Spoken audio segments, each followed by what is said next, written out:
From prayer to purpose, Mr. Tamba's journey in the quiet hours of the morning. Before the sun rose over Liberia, Mr. Tamba slowly opened his eyes. His room was small. His bed was simple, and his worries were many. But before fear could speak, Tamba knelt beside his bed. He prayed, not with fancy words, but with honesty. God, I don't have much, but I have today. Guide my steps.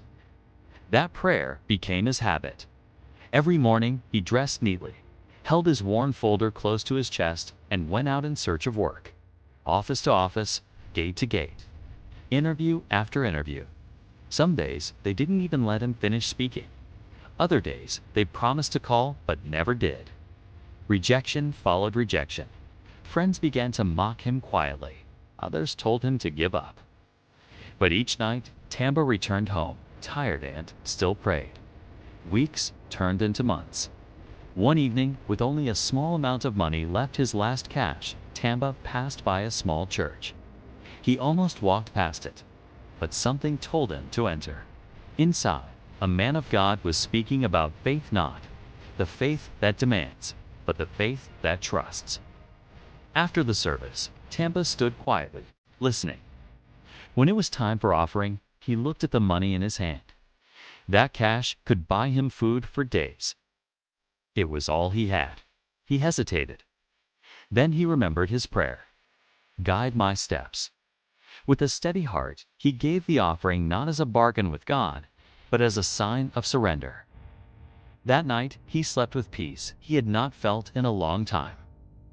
Days later, a phone call came, then an interview, then another call. This time, the voice said, "Congratulations, Mr. Tamba.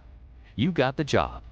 The position paid $1,500 USD per month.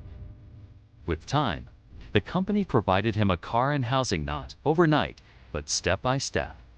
Tamba did not forget the journey. He remembered the mornings of prayer, the days of rejection, the offering given in faith, not desperation, and he understood the lesson. Faith opens doors, but persistence prepares you to walk through them.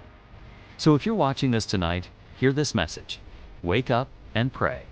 Go out and try. Fail if you must, but don't stop. And when the moment comes to trust God with what little you have, do it with a clean heart. Your breakthrough may not come today, but it will come prepared.